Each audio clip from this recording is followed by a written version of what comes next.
지난해 폐업 신고를 한 자영업자가 무려 100만 명에 육박했습니다. 2006년 이후 역대 최대치로 하루에만 따지면 2,700곳 넘는 가게가 문을 닫았다는 뜻이죠. 한때 창업은 곧 희망이었던 시대는 지나가고 이제는 언제 문을 닫을지 모르는 불안이 일상이 됐습니다. 특히 사업 부진이 폐업 사유 1위로 꼽히고 있는데요. 내수 부진, 고금리, 인건비 상승, 그리고 코로나19 지원금 중단까지 자영업자들은 사방이 막힌 현실에서 버티다 못해 결국 거리로 내몰리고 있습니다. 올해 들어서도 고용원이 없는 영세 자영업자 수는 2분기 연속 큰 폭으로 줄었고 소매업, 음식업, 서비스업 등 우리 일상과 맞닿은 업종에서 줄폐업이 이어지고 있어요. 이제 자영업 폐업은 남의 이야기가 아닙니다. 가족, 친구, 이웃의 삶까지 뒤흔드는 한국 경제의 경고등이 켜진 겁니다. 오늘 영상에서는 자영업 100만 폐업의 이면과 그 속에 숨겨진 한국 경제의 위기 신호에 대해서 저와 함께 아주 쉽고 간단하게 알아보겠습니다.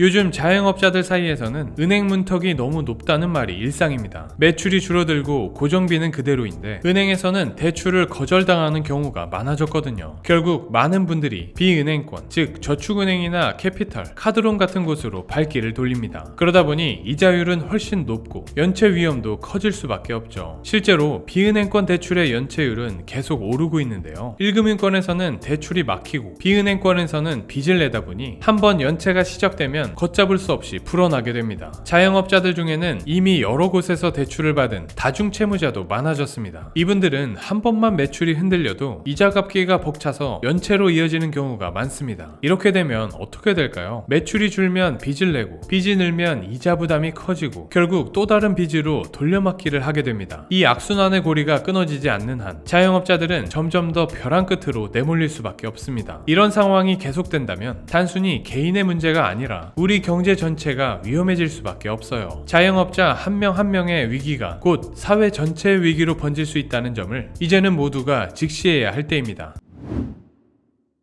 자영업자들의 부채 상환 능력은 최근 몇 년 사이 빠르게 악화되고 있는데요. 내수 부진과 고금리, 경기 침체가 장기화되면서 자영업자의 소득은 줄고 대출 규모는 오히려 늘고 있기 때문이에요. 실제로 자영업자 가구의 소득 대비 부채 비율은 344.5%에 달해 임금 근로자 220%보다 훨씬 높습니다. 즉 연간 소득의 3.4배에 달하는 빚을 떠안고 있는 셈이죠. 이처럼 높은 부채 부담에다 최근에는 중장년층을 중심으로 대출 상환 불능 상태에 빠지는 자영업자가 급증하고 있습니다. 60세 이상 신용 유의자는 1년 새 47.8%나 폭증했고 50대 역시 33.3% 증가했습니다. 저소득 자영업자의 대출 잔액만 유일하게 늘고 있다는 점도 큰 문제입니다. 이런 상황은 은행권과 비은행권의 연체율 급등으로 이어지고 있습니다. 2025년 2월 기준 국내 은행의 개인사업자 대출 연체율은 0.76%로 6년 3개월 만에 최고치를 기록했고 저축은행 등 이금융권의 연체율은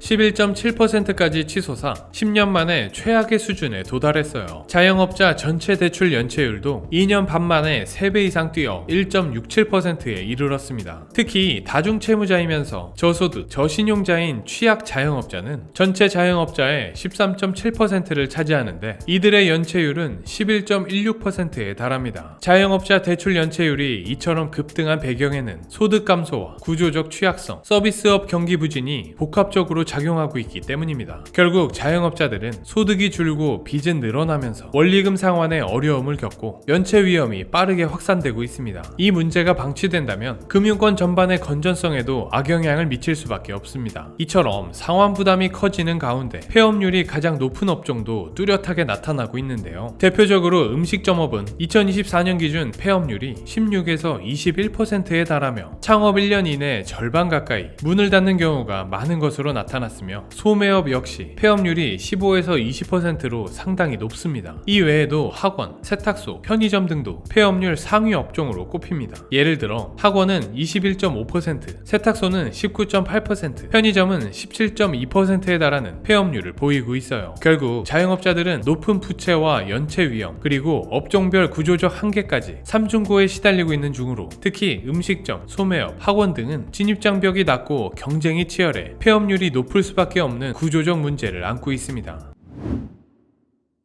자영업자들이 빚에 시달리는 이유는 단순히 경기 침체 때문만이 아닙니다. 우리나라 자영업 시장에는 구조적 약점이 깊게 자리 잡고 있습니다. 우선 창업 자체가 너무 어렵고 비용이 많이 듭니다. 실제로 자영업자 10명 중 6명이 5년도 채 버티지 못하고 문을 닫고 있어요. 2023년 기준 1년 생존율은 77.9%에 불과했고 3년이 지나면 절반 가까이가, 5년이 지나면 60%가 넘는 자영업자가 폐업하는 것으로 나타났어요. 창업 초기부터 대출에 의존하는 경우가 많고 경험 없이 뛰어드는 이들도 적지 않습니다. 준비 부족과 과도한 기대가 실패 확률을 더 높이는 주요 요인입니다. 또 다른 문제는 경쟁의 과열로 볼 수 있는데요. 이미 포화 상태인 업종에 창업이 몰리자 자영업자들은 살아남기 위한 가격 경쟁에 내몰리고 있습니다. 실제로 전체 자영업자의 75%가 월 100만 원도 벌지 못하는 상황이 지금의 현실입니다. 특히 배달 음식점처럼 플랫폼 수수료와 광고비 부담이 큰 업종일수록 매출이 늘어도 남는 돈은 오히려 줄어드는 기현상까지 벌어지고 있어요. 여기에 부동산 부채까지 겹치면서 자영업자들의 부담은 더 커져만 가고 있는데요. 상가 임대료와 부동산 담보대출 상환이 매달 고정적으로 나가다 보니 매출이 조금만 줄어도 연체가 발생하기 쉽습니다. 현재 자영업자 부채는 1070조 원에 달하는 것으로 추정되는데 이로 인한 연체와 부실 우려는 계속 커져만 가고 있어요. 이처럼 자영업자들은 높은 창업비용, 경험 부족, 과도한 경쟁, 부동산 부채라는 4가지 벽 앞에서 매일같이 버티고 있습니다. 단순한 노력만으로는 이 악순환을 끊기 어렵다는 점이 가장 큰 문제점입니다. 지금 보고 계시는 영상이 유익하시다면 구독, 좋아요 부탁드립니다.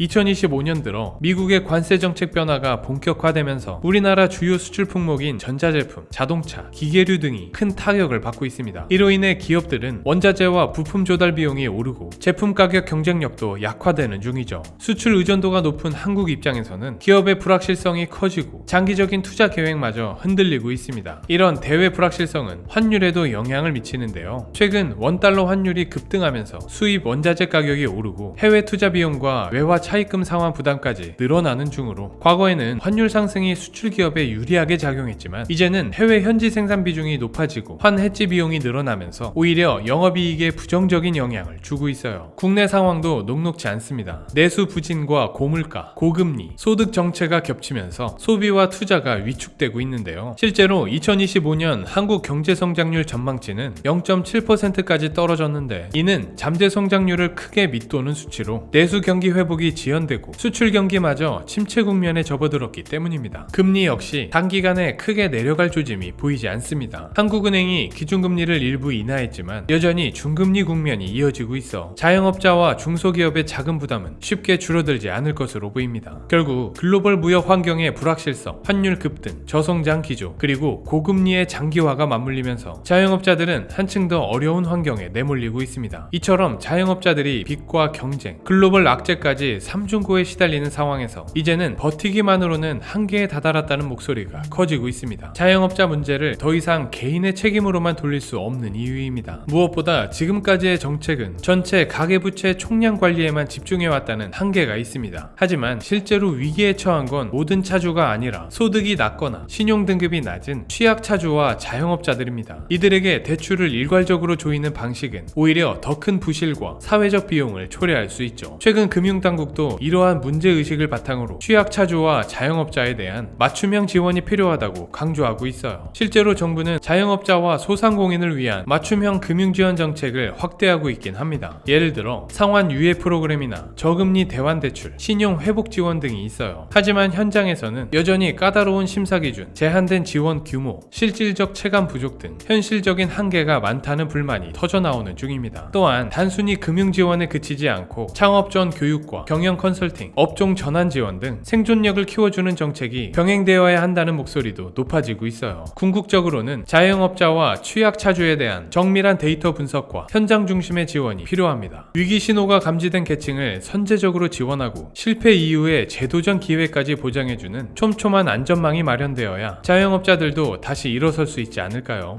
지금 자영업자들의 현실은 한마디로 생존 그 자체입니다. 빚과 경쟁, 경기 침체, 글로벌 악재까지 사방이 막힌 상황에서 하루하루 버티는 것조차 벅차다는 목소리가 곳곳에서 터져나오고 있습니다. 이런 상황이 계속된다면 자영업자 개인의 위기는 곧 지역 경제의 슬럼화, 더 나아가 한국 경제 전체의 위기로 번질 수밖에 없습니다. 특히 최근 미국과 중국의 갈등, 글로벌 공급망 불안, 환율 급등 같은 외부 변수는 앞으로도 자영업자들에게 큰 부담이 될 전망입니다. 이미 현대차, 현대제철 등 대기업들이 해외 공장 이전을 검토하거나 추진하면서 국내 일자리가 줄고 있고, 이는 곧 지역 상권의 붕괴로 이어질 수 있습니다. 실제로 통계청 자료에 따르면 자영업자 수는 꾸준히 감소하고 있으며 그 속도가 점점 빨라지고 있습니다. 이제는 정책적으로 더 촘촘한 안전망이 필요합니다. 또한 취약차주와 자영업자에 대한 맞춤형 지원 정책이 현장에서 제대로 작동하는지 꾸준히 점검하고 개선해 나가야 합니다. 무엇보다 중요한 건 이런 불확실성의 시대에 개인도 스스로를 지키기 위한 재테크 전략과 위기 대응력을 갖춰야 한다는 점입니다. 자영업자라면 현금 흐름 관리, 비용 구조 점검, 부채 상환 계획 등 기본적인 재무 관리를 다시 한번 점검해 보세요. 한국 경제에 경고등이 켜진 지금, 모두가 함께 위기를 극복할 수 있는 지혜와 연대가 어느 때보다 절실한 시점입니다. 오늘은 여기까지고요. 지금까지 지식세포였습니다. 감사합니다.